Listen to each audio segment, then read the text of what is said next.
जय हिंद दोस्तों। मैं राहुल सिंह राजावत स्वागत करता हूं आपका मेरे यूट्यूब चैनल पर। दोस्त, जैसे कि हम साइंस की टॉप 50 क्वेश्चंस की सीरीज चला रहे हैं, तो आइए स्टार्ट करते हैं पहले क्वेश्चन के साथ। लिखा है, मंदता को और डैश त्वरण कहते हैं। मंदता का अर्थ है, ऐसे कुछ क्वेश्चन वैसे कर सकते हो, मंदता का अर्थ क्या होता है। मंद मंदता का अर्थ डैश त्वरण है। अच्छा, मंदता का अगर कोई चीज़ मंद है, मंद मतलब होता है रेस्ट में बोल सकते हो, तो उसका त्वरण कैसा होगा? ऋणात्मक होगा, धनात्मक होगा, और उपयुक्त में सभी विकल्प या शून्य होगा। देखिए, जब भी कोई चीज़ मंदता है ना, तो मंदता में उसका जो त्वरण होता है वो कैसा होता है? ऋणात्मक होता है। कैसा होता है? ऋणात्मक त्वरण होता है। ठीक है। अब वेग, अब आप जानते हैं कि त्वरण किसे कहते हैं। आप जानते हैं वेग में जो परिवर्तन होता है, वेग में जो परिवर्तन होता है उसे हम क्या नाम से जानते हैं? आप मेरे साथ, त्वरण होता है। उसे हम क्या बोलते हैं? त्वरण होता है ना। चलिए, अब आप जानते हैं त्वरण मतलब ऐसे याद कर सकते हो, एक्सीलरेशन स्पेलिंग पता नहीं सही लिखी है कि गलत लिखी है। जब आप त्वरण को बढ़ाएंगे तो वेग बढ़ेगा, त्वरण को घटाएंगे तो वेग घटेगा, त्वरण नहीं देंगे तो वेग सेम चलता रहेगा। समझ गए? चलिए, इतनी काफ़ी जानकारी मेरे हिसाब से ठीक है। किस वस्तु का वेग, किसी वस्तु का वेग यदि समय के समानुपाती होता है तो वस्तु का की होगी। देखो, अगर किसी वस्तु का जो वेग है समय के समानुपाती है तो क्या होगा? तो उस समय क्या होगा? एक समान समान त्वरण होगा उसका। क्या होगा? त्वरण कैसा होगा उसका? समान होगा दोस्त। क्या होगा? समान त्वरण होगा। आप जानते हैं, अगर त्वरण निकालने के लिए आपको फॉर्मूला आपको दिया गया है, होता क्या है कि त्वरण बराबर होता है ए बराबर v b minus u upon t. यहाँ पर ए तो त्वरण को दिखाता है, वी किसको दिखाता है? वी दिखाता है आपका जो लास्ट का वेग है, अंतिम वेग। ठीक है। यू क्या है? प्रारंभिक वेग। और टी क्या है? समय होता है। ठीक है भाई। चलिए, नेक्स्ट क्वेश्चन की बात कर लेते हैं। लिखा है, बल बटे द्रव्यमान, द्रव्यमान क्या होता है? बल बटे द्रव्यमान क्या होता है? तो आप बोलेंगे सर, बल बटे द्रव्यमान क्या होता है? त्वरण होता है। क्या होता है? त्वरण होता है।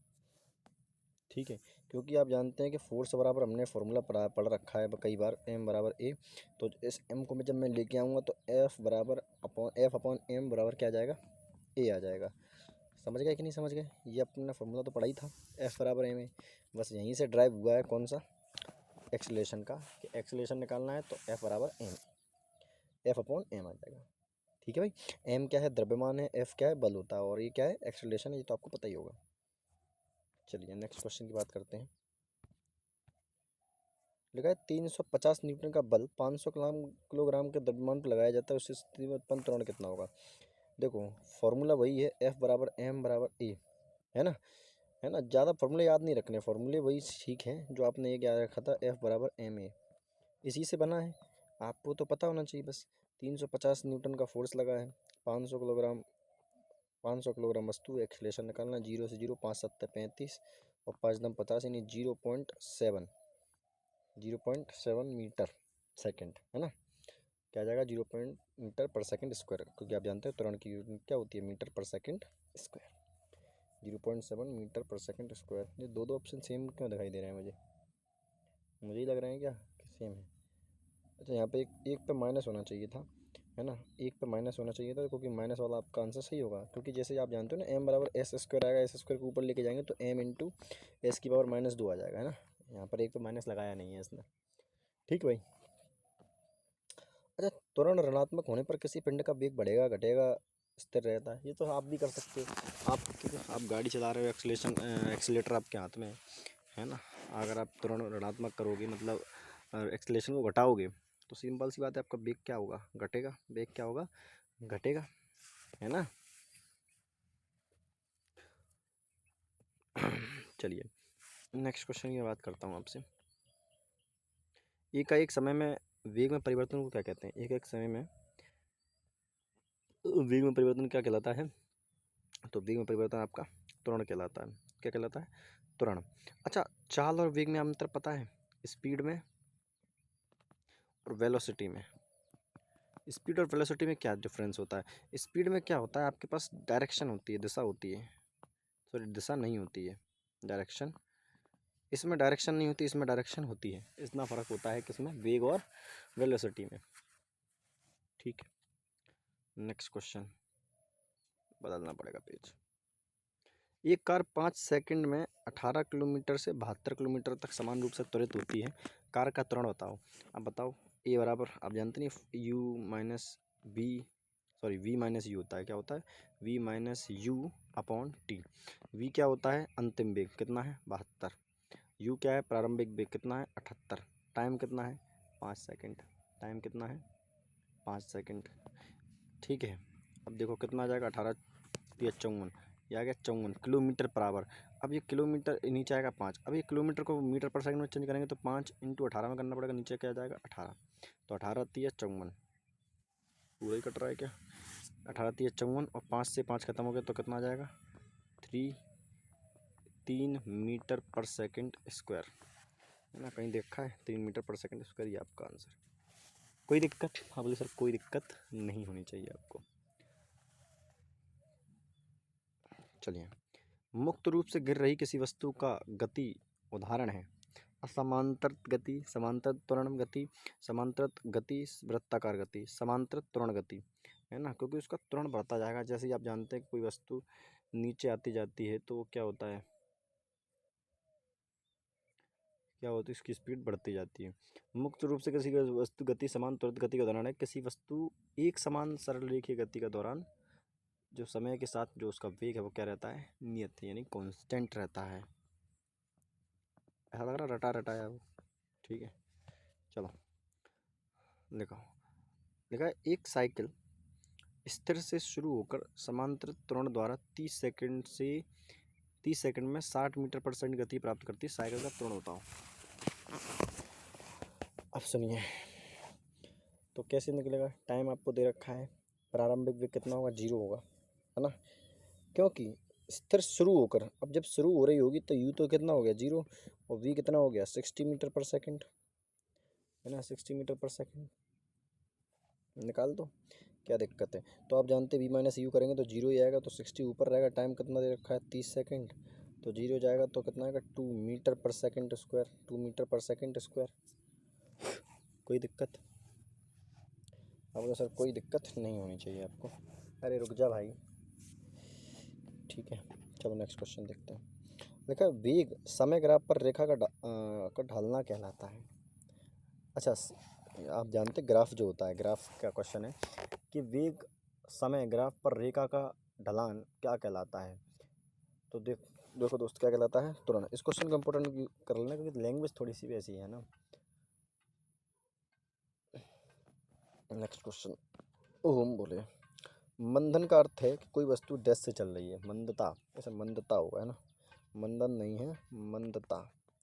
मंदता का अर्थ है कि कोई, मंदता का अर्थ है कि कोई वस्तु कैसे चल रही है, घटती हुई चाल में। कैसे चल रही है दोस्त, घटती हुई चाल में, यानी इस समय इसका जो त्वरण है, इसका इस समय इसका त्वरण कैसा होगा, ऋणात्मक होगा, ऋणात्मक, ऋणात्मक होगा, निगेटिव, क्या होगा, निगेटिव होगा। ठीक है भाई। अच्छा, क्वेश्चन यहाँ पर है, थोड़ा सा देखेंगे इसको, पढ़िए। देखा, स्थिर अवस्था में, स्थिर अवस्था से गाड़ी होने के बाद, स्थिर अवस्था से, क्या लिखा है क्वेश्चन, स्थिर अवस्था से शुरू होने के बाद, अच्छा, स्थिर अवस्था से शुरू होने के बाद नाव एक सीधी रेखा में नियत दर से 3 मीटर पर सेकंड के त्वरण से 8 सेकंड तक चलती है। इस समय के दौरान नाव द्वारा तय की गई कुल दूरी बताओ, नाव द्वारा तय की गई कुल दूरी बताओ। देखो दोस्त, ऑप्शन देख लेना, अब यहाँ से सॉल्व करते हैं इसको। आप बताओ, अब जब आपको इतनी सारी चीज़ें दी रखी हैं, है ना, दूरी, तो आपसे ये पूछा एस बराबर, तो आप जानते हैं इसके लिए फॉर्मूला हमें लगाना पड़ेगा you into T plus 1/2 A T square, ये फार्मूला आपको याद होना चाहिए। अब देखो, स्टार्टिंग से शुरू हो रही है तो यू जीरो रहेगा, यू जीरो होगा तो ये टाइम इसको जीरो बना देगा, तो इसका कोई वैल्यू रही नहीं, तो फिर 1/2। अब ए त्वरण कितना है, तो त्वरण है आपका 8 सेकंड, नहीं नहीं 3 मीटर पर सेकंड के त्वरण से चल रही है ना, तो कितना जाएगा 3, है ना, यहाँ प्लस जीरो और लिखना ताकि कन्फ्यूज ना हो आप। 3 इंटू टी का स्क्वायर, तो 3 के टाइम कितना, 3 का स्क्वायर कितना जाएगा 64। ठीक है भाई, 2 से इसको काटेंगे कितनी बार जाएगा 32, तो 3 दूनी 6, 3 त्रिका 9, 96 मीटर आपका आंसर आना चाहिए। ठीक है, इस फॉर्मूले को याद रख लेना कि जब आपको डिस्टेंस पूछी जाएगी तो u into T plus 1/2 A T square. ठीक है भाई। Next question. अच्छा, निम्नलिखित में से कौन सा समीकरण वेग समय संबंध को दर्शाता है? ऐसा कौन सा समीकरण है जो वेग समय संबंध को दर्शाता है? तो आप बताएंगे। तो इसमें जो आपका फॉर्मूला होगा वो होगा, जब वेग का संबंध मुझे दिखाना है तो ये फॉर्मूला होता है वेग का संबंध निकालने का, v प्लस सॉरी वी इन पे, अच्छा वही मैं कहूँ गलती क्या हो रही। इसने क्या किया है, v बराबर u प्लस ए टी, ये आपका फॉर्मूला होगा। ठीक है।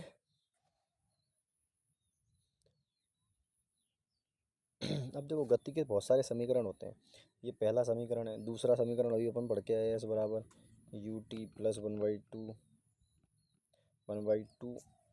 ए टी स्क्वायर, ये पहला समीकरण है। दूसरा समीकरण क्या है? दूसरा समीकरण आप जानते हो, तीसरा समीकरण सॉरी, वी स्क्वायर बराबर होता है यू स्क्वायर प्लस 2as। तो ये सारे फॉर्मूले आपको याद होने चाहिए।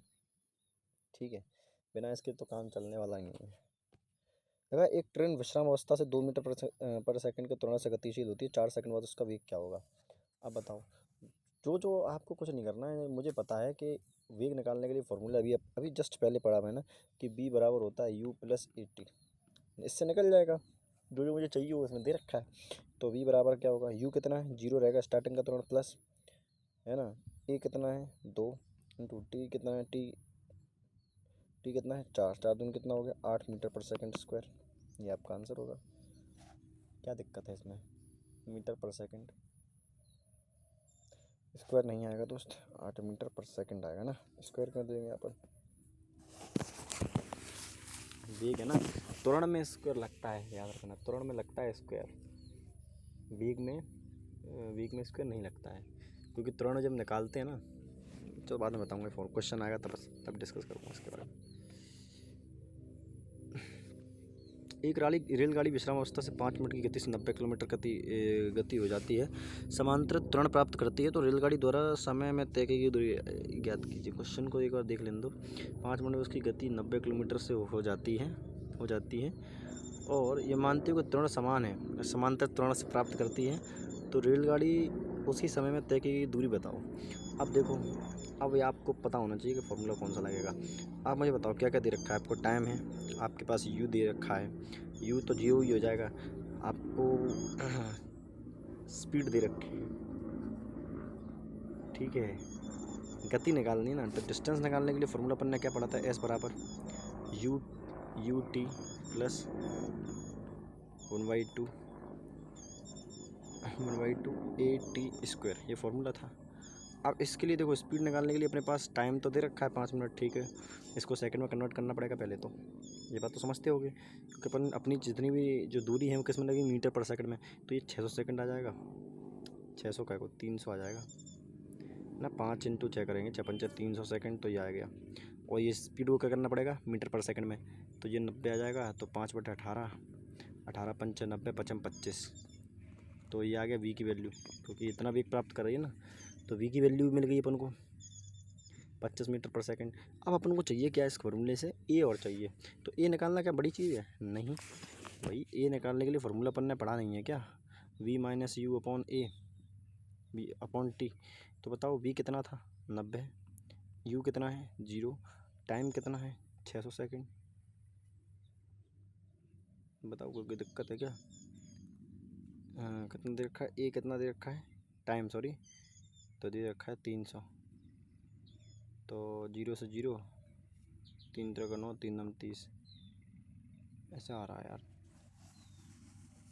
अरे तू घर की से सरकार काम कोई सिता करता ना, आना चाहिए यार इससे।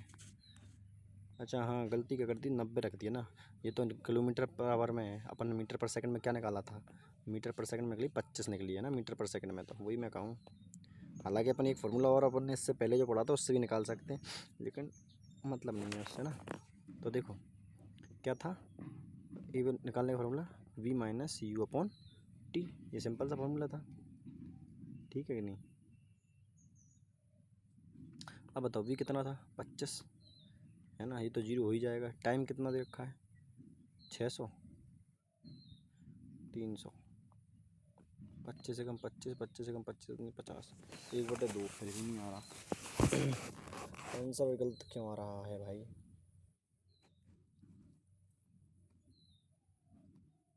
थोड़ा निकलना तो चाहिए इससे।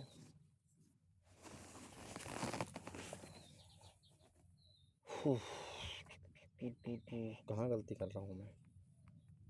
कहीं गलती नहीं कर रहा हूँ, ठीक है। अब सॉल्यूशन करेंगे, इसी से करेंगे सॉल्यूशन। देखो उधर, अब बस मैं क्या समझ में आ गया, ए की वैल्यू मुझे समझ में आ गई, 1/12 है।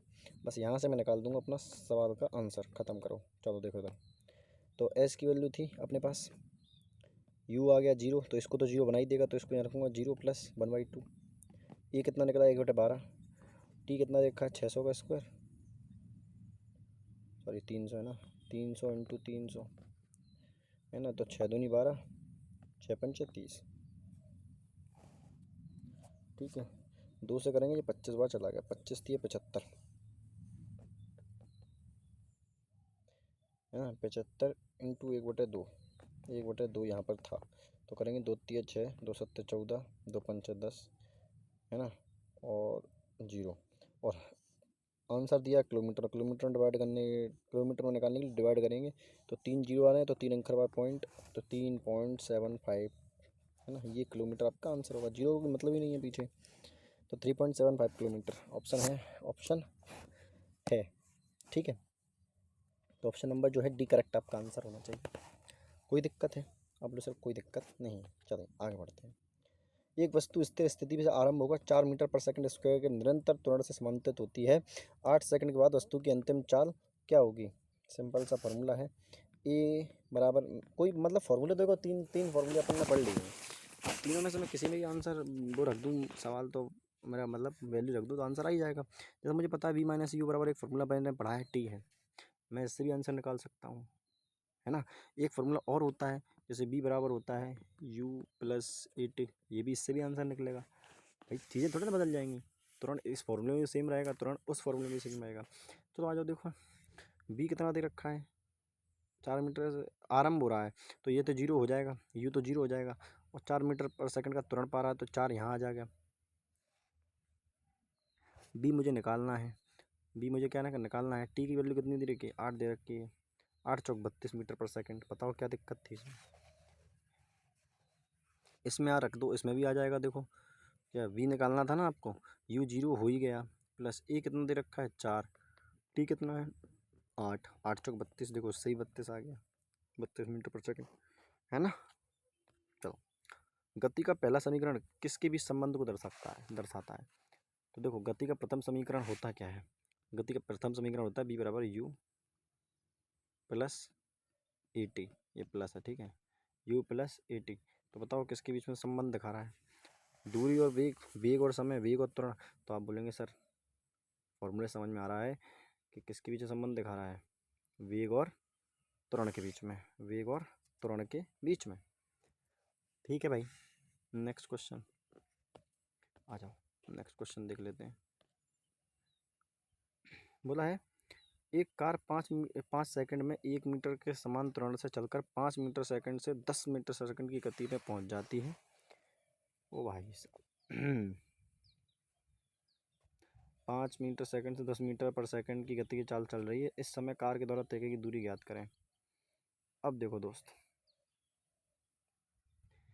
सब कुछ दे रखा है, क्या पूछा है, एस की वैल्यू पूछी है, तो क्या दिक्कत है, निकालने में कोई समस्या नहीं होनी चाहिए। देखो प्रारंभिक वेग u कितना है, ये u है, ये b है, ये t है, ये a दे रखा है। s बराबर फॉर्मूला होता है ut + at²। बताओ कोई गलत बात बोली हो तो, और यहाँ 1/2 और चिपका देना। आप बिल्कुल सही बोल दी। u कितना है आप बताओ, u कितना होगा, 5 आएगा, u कितना होगा 5, टाइम कितना है 5 + 1/2, a कितना है 1, ये कितना है 1, और t कितना है 5, 5 का स्क्वायर करेंगे 25, तो 5 25 और ये 25 है ही, और 12.5 ही आ जाएगा, तो 25 में 12.5 हो जाएगा 37.5, 37.5 मीटर जो आपका आंसर होना चाहिए। बताओ गलत कुछ बोल दिया हो ठीक है कि नहीं। मार मार तेरे गुद्दा करेगा एक प्यार नाल जिंदगी का। अच्छा, गति का दूसरा समीकरण डैश और समय के बीच संबंध बताता है। तो गति का दूसरा समीकरण किसके बीच संबंध बताता है? तो गति का दूसरा संबंध जो अपन ने हल ऊपर लगाया वही तो है, एस बराबर U T plus 1/2 A T square. यही तो है फॉर्मूला। किसके बीच में बताता है? समय के बीच में और आपका डी स्थान और स्थिति के बीच में, स्थान और स्थिति के बीच में। ठीक है।